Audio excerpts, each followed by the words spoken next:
अब इस राजनीति में चाणक्य नीति लानी पड़ेगी। जी हाँ, राजनीति में अब चाणक्य नीति लानी पड़ेगी।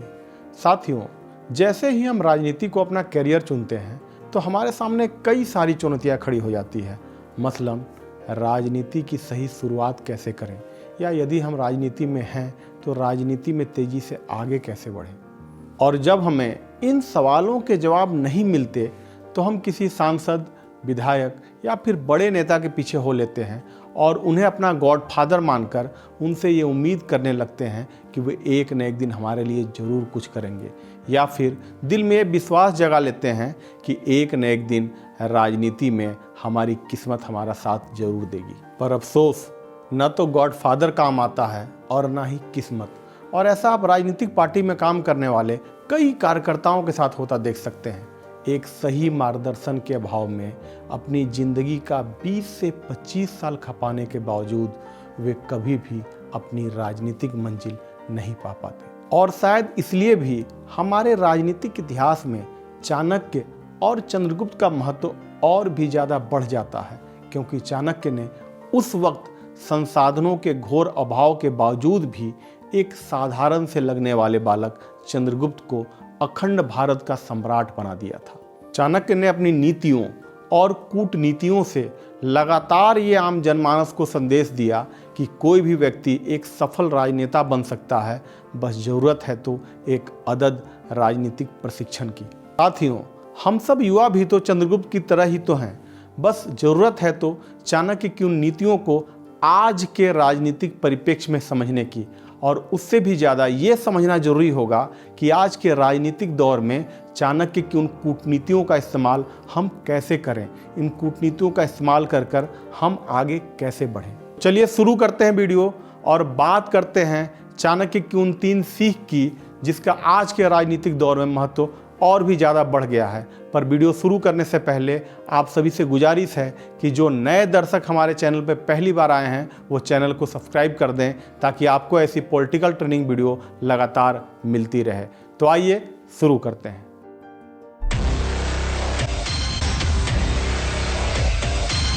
राजनीति में युवाओं के साथ सबसे बड़ी दुविधा ये रहती है कि असरदार राजनीति की शुरुआत कैसे करें।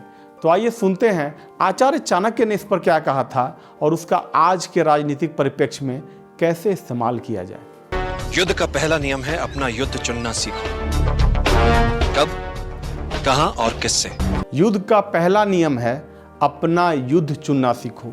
साथियों, हम राजनीति में ये सोच कर तो आते हैं कि हमें राजनीति में अपना एक बड़ा करियर बनाना है, पर कभी ये सोचते ही नहीं कि राजनीति के किस क्षेत्र के अंदर हमें अपना करियर बनाना है। जैसे क्रिकेट में बल्लेबाजी, गेंदबाजी, विकेट कीपिंग कई क्षेत्र होते हैं, ठीक वैसे ही राजनीति के लिए भी है। जरा सोचो, सचिन तेंदुलकर आज गेंदबाजी कर रहे होते तो उनका करियर कहाँ जाता। ठीक इसी तरीके से अरुण जेटली से लेके अहमद पटेल तक और सुषमा स्वराज से लेके शरद पवार तक सभी ने अपने राजनीतिक जीवन की शुरुआत में ही ये समझ लिया था कि राजनीति के किस क्षेत्र के अंदर वो अपना झंडा बुलंद कर सकते हैं। इन लोगों ने उस क्षेत्र में महारत हासिल किया और शायद यही कारण है कि वे अपने जीवन में राजनीतिक बुलंदियां हासिल कर पाए। इसलिए दोस्तों, यदि आप राजनीति में हो या फिर राजनीति में अपना करियर शुरू करना चाहते हो तो थोड़ा रुको और रुक कर सोचो कि राजनीति का वो कौन सा क्षेत्र है जिसके लिए आप बने हो।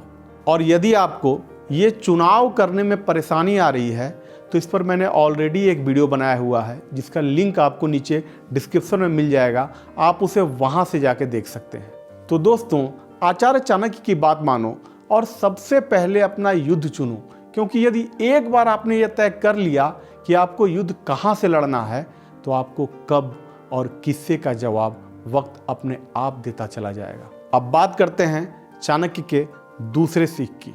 चाणक्य के मात्र विचार ही तुम्हारे साथ होंगे।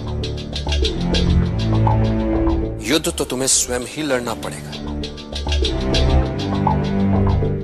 और एक योद्धा के लिए युद्ध क्षेत्र कहां नहीं होता। पग पग पर युद्ध चल रहा है यहां। युद्ध तुम्हें लड़ना है और विजयी बनना है। दोस्तों, राजनीति में आने वाले 80% युवा यही बड़ी गलती कर रहे हैं। वे किसी बड़े नेता के पीछे चलते चलते उसे अपना गॉडफादर मान बैठते हैं और उस पर इस कदर निर्भर हो जाते हैं कि वह यह भूल ही जाते हैं कि यह युद्ध उनका है और उन्हें ही लड़ना होगा। मैं ये नहीं कहता कि राजनीति में गॉडफादर नहीं मिल सकते हैं, मिल सकते हैं, पर पहले की तुलना में अब गॉडफादर मिलने खासे मुश्किल हो गए हैं, क्योंकि वर्तमान राजनीति की दशा और दिशा दोनों बदल चुकी है। वैसे भी अंग्रेजी में एक कहावत मशहूर है, power has not to be given, it has to be taken. मतलब पावर भीख में नहीं मिलता, इसे हासिल किया जाता है। इसलिए यदि आप राजनीति में हो तो यह मान लो कि राजनीति के युद्ध क्षेत्र में पग पग पर आपका सामना एक नए युद्ध से होगा और ये लड़ाई आपकी है और आपको ही लड़नी होगी। बात करते हैं आचार्य चाणक्य की तीसरी सीख की, जो कमाल की है दोस्तों। सभी विचार अचानक अपने नहीं हो जाते। सभी स्वप्न यकायक मूर्त रूप नहीं ले लेते। इसके लिए व्यक्ति को धैर्य के आसन पर जमकर बैठने का अभ्यास करना होता है, क्योंकि नियति जब घटनाओं की गति को विराम देती है तो समझ लेना चाहिए कि वो हमें उचित अवसर की प्रतीक्षा करने का संकेत दे रही है। इसलिए धैर्य का साथ कभी मत छोड़ो, ये तुम्हें उपयुक्त समय और उचित अवसर तक अवश्य ले जाएगा। आचार्य चाणक्य का ये पावरफुल संदेश जब हमारा राजनीतिक जीवन तमाम निराशाओं से घिर जाता है और हमारे लाख मेहनत और प्रयास के बावजूद भी कुछ बेहतर नहीं हो रहा होता है। साथियों, हमारे राजनीतिक जीवन में कई बार ऐसा समय आता है कि जब हमारा हर प्रयास असफल होता चला जाता है, हमारे हर दांव उल्टे पड़ने लगते हैं और ऐसा लगता है मानो कि अब हमारा राजनीतिक जीवन ही समाप्त हो जाएगा। ऐसे समय में आचार्य चाणक्य की ये सीख हमें राजनीतिक संजीवनी दे सकती है। ऐसा समय आने का कारण और इस समय का सामना कैसे करें, इस पूरे प्रक्रिया को आचार्य चाणक्य ने वैज्ञानिक रूप से समझाते हुए हमें धैर्य रखने की सलाह दी है। चाणक्य का मानना था कि ऐसी समस्याएं नियति जनित होती है और इसका समाधान भी वक्त के साथ ही निकलता है। इसलिए जब ऐसा समय आए तो उसका सामना हमें काफ़ी सावधानी पूर्वक करना चाहिए, क्योंकि आगे आने वाले अवसर भी इन्हीं समस्याओं के गर्भ में छुपे होते हैं। तो साथियों, यदि आपके भी राजनीतिक जीवन में ऐसा कोई तूफान आया हुआ है तो चाणक्य के इस संदेश को बार बार सुनें, क्योंकि आप जितनी बार इस संदेश को सुनेंगे उतना बेहतर तरीके से आप समझेंगे और ऐसे वक्त में आप वो गलतियां करने से बच जाएंगे जो अक्सर लोग कर जाते हैं। तो साथियों, ये थे महान राजनीतिक गुरु आचार्य चाणक्य के हम सबों के लिए संदेश। अब मिलते हैं अपने अगले वीडियो में एक नए राजनीतिक सीख के साथ। तब तक के लिए नमस्कार, धन्यवाद।